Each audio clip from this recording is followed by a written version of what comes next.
So we ran the 2 Bays Trail Ultra Run on Sunday, and yeah, we're going to talk a little bit about it. Yeah, we thought it'd be like valuable to just have a bit of a quick yak about how it looks like from our point of view. We get asked by the race to put up a post on Facebook as a recap because they feel it's like valuable to other people who participate. And so why not also put a video together of it because it's quite easy. So it looks like, I guess, like how did you prepare for it? So for me, 2 Bays was kind of a last minute decision to race. I had it in my mind, but I didn't really commit until the last minute. I finished the Ultra Trail Cape Town early December, had 2 weeks, 10 days off, and still running. Yeah, just focusing on recovering from that and the travel. And then I kind of just spent the other few weeks just running with my dad and not running with a purpose. And then as it got closer to 2 Bays and I finally committed, kind of 10 days out, I did one session and felt that was sufficient. And then hit race day. Solid.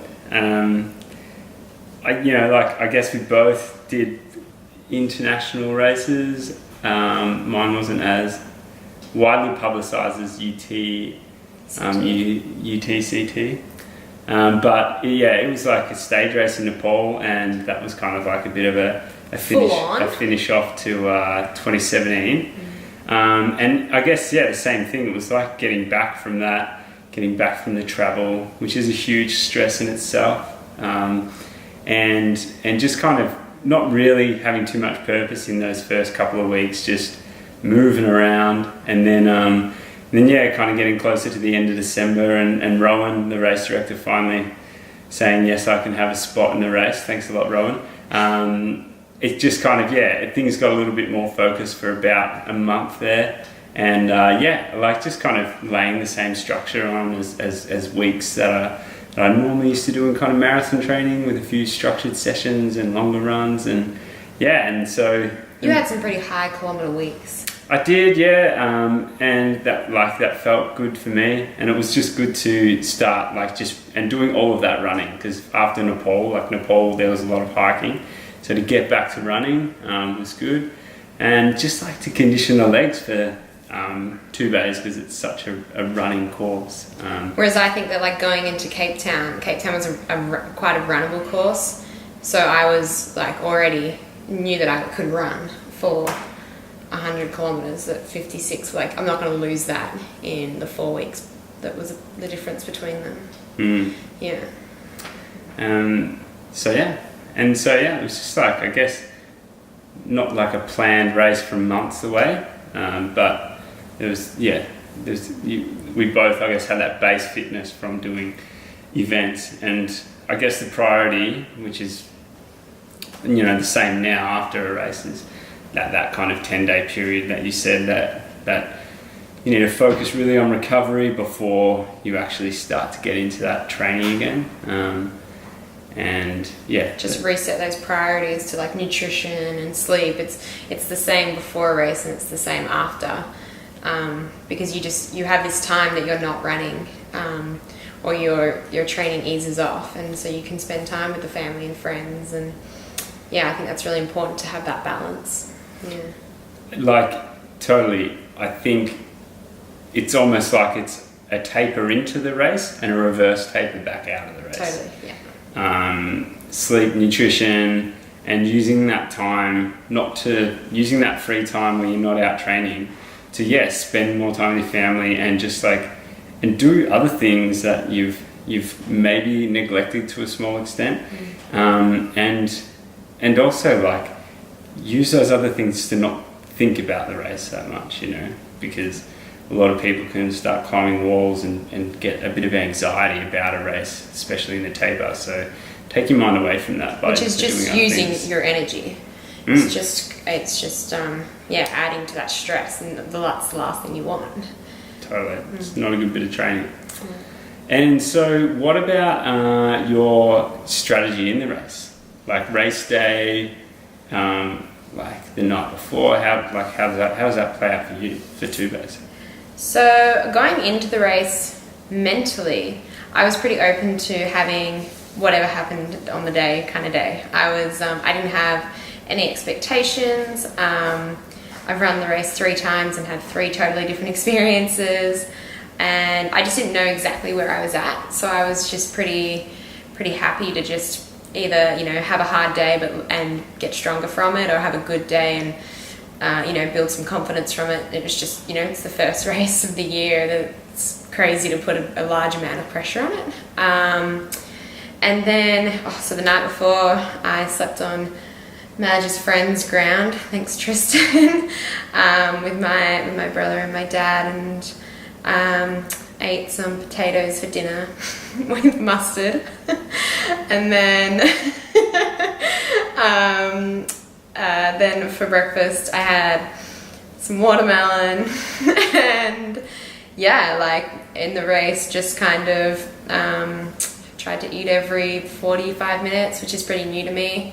And it was really cool kind of to run at an intensity and try and put food away was something, yeah, that was a challenge. But yeah, definitely something to work towards. So yeah, it was good. Yourself? It was, it's kind of like, you know, with the guys, there's always going to be that lead pack. And it was the same on the weekend, and it's just a case, like with many ultras, of having patience and understanding the race and what it's going to be. And 2 days is run and won in the back end, I believe. There's so much ground to make up and space to put in between you and anyone else if you've got the legs to do it. And so yeah, it was just a real kind of mental battle of just not getting too sucked in to the guys that were, you know, just ahead of me, and just kind of managing my effort on the way out. And then yeah, it's just kind of, as soon as that was done and the bell was rung, it was like, yeah, just kind of dig a bit deeper and see what you've got, because you've got 28 Ks to kind of empty that tank. And yeah, so it was, and it just kind of worked out well. Just worked out well on the day. And it was also keeping an eye on making sure, like, I fueled every, kind of half an hour, maybe even 25, 20 minutes. Like, I always got something in, especially on that first half. It's just, you know, setting that foundation to be able to finish off strong. Hydration as well. And yeah, just like, that's it. Just didn't get too carried away. Enjoyed it far out. It was amazing to have my friends and family there, because I'm from that area, and it was it was amazing to have that support. And now on to, I guess, recovery, because that's I think it's worth noting though, like especially in 2 bays, because it's an out and back course, you know, your mentality within that is so important, because you can get to the 28K point and think, holy cow, I've got to go back and do that all again. And then, or you can, like, when you turned around, were you kind of like, I'm ready for this? Were you just kind of like, were you refreshed? It was kind of like, I felt like when I got to that 28, it was like I was starting a whole new race. I was just like, okay, like, now I'm racing. That was a really nice warm up. Like, that was a really long warm up, but now it's time to hit it. And I was speaking to my dad, and he was like, you know, I rang the bell, and he was just like, oh, I've got to go back up over Arthur's Seat, and, you know, there's the boardwalks. And he was just like talking himself into how it's going to be hard and it's going to be like that. And I think the mentality of, like, you know, writing that story before you even get there, you know, just saying to yourself it's going to be hard, and that you remember bits. But how going back was so much quicker than going out. Like, yeah. Totally. I mean, and that's what it's all about, right? Like, no medals are getting handed out at 28Ks if you've signed up to the Ultra. Mm-hmm. So you've got to have that long-term plan, and there's a plan for, like, your nutrition, there's a plan for your hydration, and there's a plan for your mentality. So yeah, once you ring that bell, 100%. It's like a whole new race starts, and yeah, quite often if you've got the right mindset and you make the most of things like passing people on and out and back and dishing out some high fives and being like, yeah, because as soon as if you're there saying, great work, keep it up, great work, keep it up, like that's positive association with positive words that you're passing on to other people, and of course that's going to generate a positive and like a positive strength in yourself. And yeah, I mean, you know, the longer it gets, the more the mentality and the mental side of things comes into it and can have a really good effect. So 100% agree. Yeah. It's like I said, no trophies are getting handed out at halfway. So what did you have for dinner the night before? Since I told everyone I had potatoes. Oh, I just had like brown rice, a mix of brown and white rice. Oh, yeah. And for breakfast? I finished off like half a bowl of that brown rice, and that was it really. Yeah, just kind of feel pretty well a couple of days beforehand as well. So, and didn't do much running, so those glycogen stores were pretty topped up. Luke, thanks for the oats, mate. They were fantastic. So yeah, and then I guess having that carrying on with the mentality into like recovery, it's just I mean, reverse taper out of the race. I tell you what, my legs are sore as. Yeah, I don't want to say too much more on that. Our dude Brad at Performance Healthcare, put a needle in my ass and it bent. That's how G'd up my glute was, and it my legs are sore, but recovery is just like been eating a heap, been drinking a heap, getting up like 3 times a night pissing, been eating heaps of vegetables and green stuff and colourful stuff, and it's been great. And yeah, walking around. Today's Wednesday. Did the first run today. 3 days. Yeah, which is fantastic. Started off a bit rusty, but finished great. And just like again, paying attention to all those small things. It's really, really important. Sleep and stretching. Trying to do some just really gentle kind of yoga.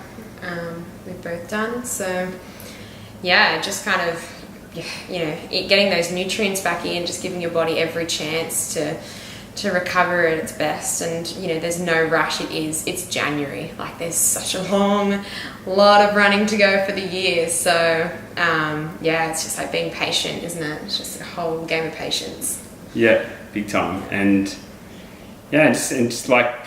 just also embracing whatever the day brought, whether you finished, whether you didn't finish, whether you got a PB, whether you didn't get a PB, it's not all about the outcome. It's looking back and taking positives and lessons from that journey leading up to the race, that you also should be reflecting back on instead of just what happened on that Sunday for 4 hours or whatever it was. Yeah, because everyone did the best that they could do given their day. You can only do what you can do, your best. And I think that people get caught up in comparing themselves, with other people. But if you just compare yourself with you and you say, okay, this is what I did, and this is what happened, and this is what I overcame, you'll always come out a winner, and you'll always come out a learner. And that's what I found, is that when you race, that's just like the best thing you can do. It's the best way you can look at it. Definitely. And like I said, it's the start of the year. It's summer. There's so much more to come. And so really focusing on this, week to 10-day period after a race, again, it just sets that foundation for what you can do later on into the year. It allows you to get some positive from actually running the event, and look at it as a huge training run, which then you can use to achieve bigger goals, or use it as use it as a way just to put that stake in the ground and set yourself up for the rest of the year, and do that by recovering really well from it. And yeah, I think that's pretty much it. Like, it's not too much more than that. It's just the real basics, and then if you've got the cash, then throw a couple of goji berries on top of that. Maybe a spoonful of like spirulina and maybe some acai powder, and just like, because they're just the 1%ers. The basics, that like the real basic foundations. They're the things that you need to hit, and which is the one step at a time. It's the getting out. It's the enjoying it, keeping that enjoyment. It's you can eat all the superfoods in the kitchen, but you want to love what you do, and you want to enjoy the time that you spend outside, because we're lucky to be doing that. We're lucky to have bodies that allow us to do it. We're lucky to have places to run that are so beautiful, and I think that you just got to be really, really just grateful for everything. 100%. Bit of active recovery, and so that's pretty much it. I hope that gives some sort of an insight, and if it doesn't give insight, I just hope it gives a bit of value. And of course, like, if there's any other questions about preparing, racing and recovering, it's like always open to field those. Mentality, nutrition, I feel like between the two of us, we both got different approaches and different ways of going about it, but at the end of the day, we both stand on the start line and we both give our best. So it's pretty cool. So we can, in any way that we can help you guys be your best, then that's our priority. Sweet as. Peace out. Real.